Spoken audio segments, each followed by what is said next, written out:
Hey there guys, Stranger1 here and welcome back to another Division 2 build video. This one is one I've been working on for quite a long time. It's made specifically for people who have not participated or even attempted the raid. It is a tip of the spear build that does not include the backpack or chest piece. So I will, for those who do have those pieces, I will give a little hint as to what I think you should run for an even more increased damage, because I think it really helps. So with all that being said, let's just get into the build. This is one I've worked on very hard and I'm very excited to show you guys. So for this all to even work, you need the survivalist specialization. It's the reason why I love this build so much, because I main survivalist, so I use it all the time. So it makes sense for me to use this. Now, the first gun, it doesn't really matter what AR you're using as long as you have an AR with measured. I have been running it with my,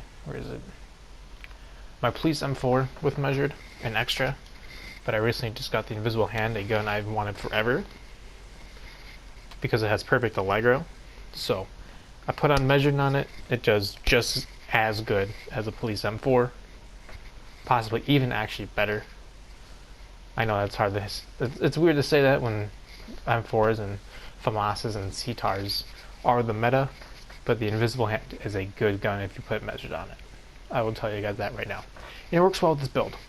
So that's what I'm running for my primary. I'm running the C79 scope. I'm pretty sure there's a better scope for damage to elites, but this is the one I have right now. I am running the sturdy extended 5.56 for the plus 20 rounds, and then I am running the angle grip for that stability because this gun needs it. And I am torn between running the muzzle brake 5.56 and the Omega 5.56 rifle suppressor for more stability, because like I said, this thing needs the stability. I'm actually going to run that. So there's that. My second primary, I guess you can say, is the Merciless. I'm using it solely for its holstered. Brutally, while holster, landing a shot has a 5% chance to deal 100% damage. As explosive damage, that will come into play later in the build, and I will show you why. The sidearm, I'm just running any sidearm with protected reload. I think that's important nowadays to get even more armor, so I'm running with that. Alright, so I'm going to do the two non-gear set pieces first. First, I'll go with the chest piece. I've used this chest piece in almost every one of my builds, with a few exceptions. It's a Gila Guard, so it gives me that first 5% total armor for the brand set, with an attribute of 15% total armor, so 20% total out of just the brand set and attribute, and a talent of 15%, so 35% total armor. Yeah, that's right. Made sure I didn't make a fool of myself. And then the other attributes include a 7.5% headshot damage and a 10% weapon damage, with a three mod slots, 2 defensive and 1 offensive. The defense being 6.5 armor and 5k armor, with a 2.5% weapon damage increase. Alright, chest piece, and then the next piece is why we need explosive damage. We have the strategic alignment, with this being our second piece of named gear. I would prefer a ferocious calm. I've actually been grinding for it. Haven't had it drop, but I want to make sure it's a high armor roll, because I want to keep my armor above 300k. In fact, I'm actually trying to upgrade this to 30k armor as one of my attributes, as well as 5.5% critical hit chance, 4.5% critical hit damage. The talent is perfect spark, damaging enemies with skills or explosives, grant 20% damage for 15 seconds.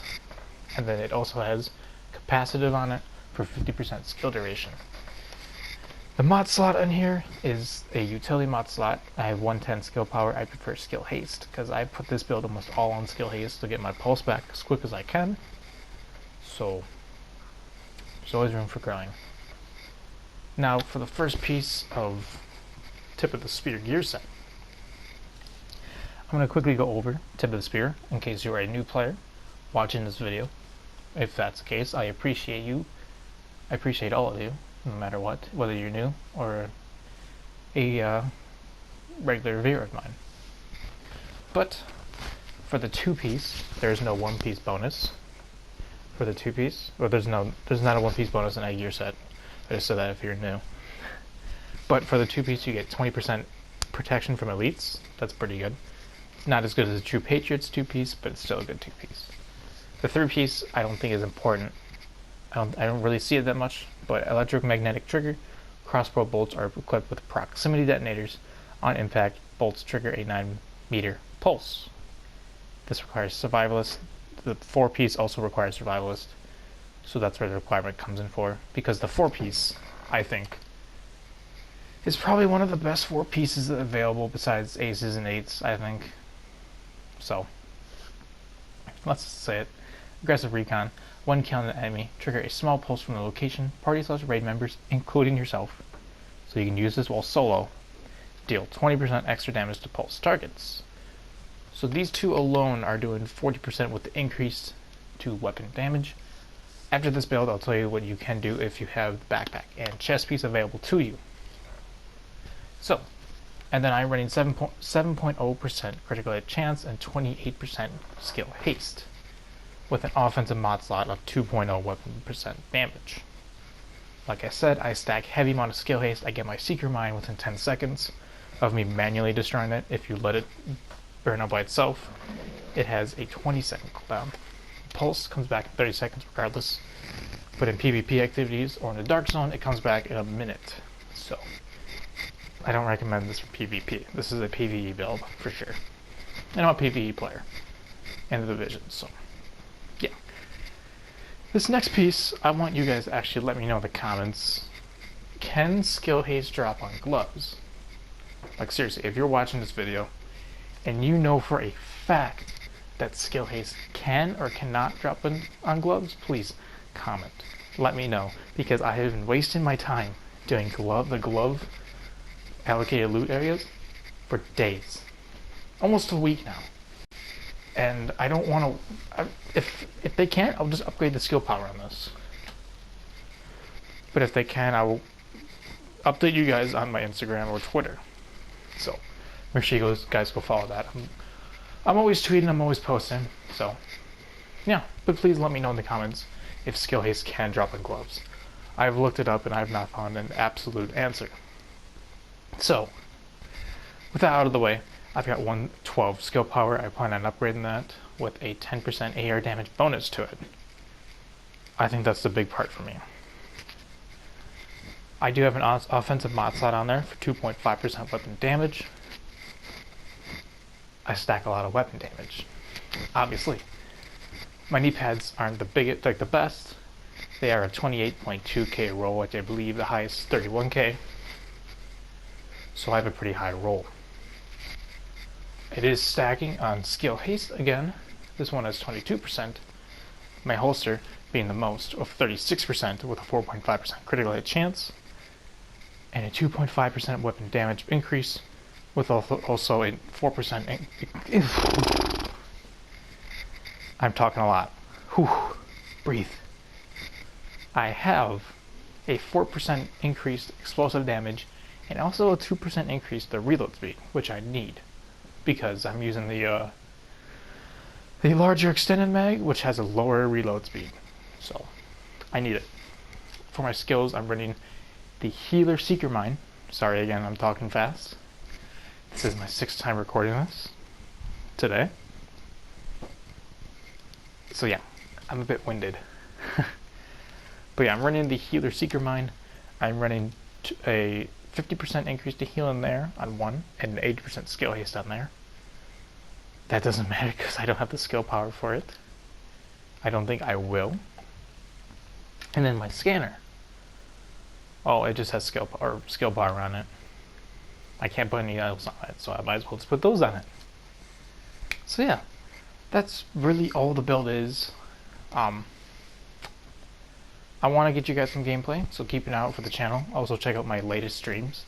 I do have gameplay up to the spear in there, but I definitely will give you guys some gameplay. Actually, you know what? First, let's go over the stats. I didn't do that. So my weapon damage is up to 200k. 200k?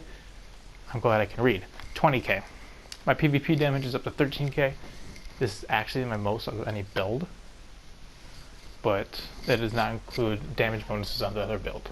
So this could be probably my lowest, but in terms of weapon damage, it's my highest. My critical hit chance and damage are really high. It's not the point of this build. So, speaking of that, by the way, you guys should keep an eye out for a build you need for the Tree Chameleon, I think it's called. The new exotic AR coming out in TU7 in episode 3, mid-February. So keep an eye out for that video. I plan on getting it out before TU7 drops. All these I think are important for in terms of how you should be speccing. Always spec into these no matter what. It is always important. I also am spec'ing into rifle damage on my specialist, just in case you are forced to use your merciless. Say you run out of ammo, you'll at least have that 15% damage bonus to merciless. So you will have that. I recommend spec'ing into that as well. Yeah, so my armor's a 302.9.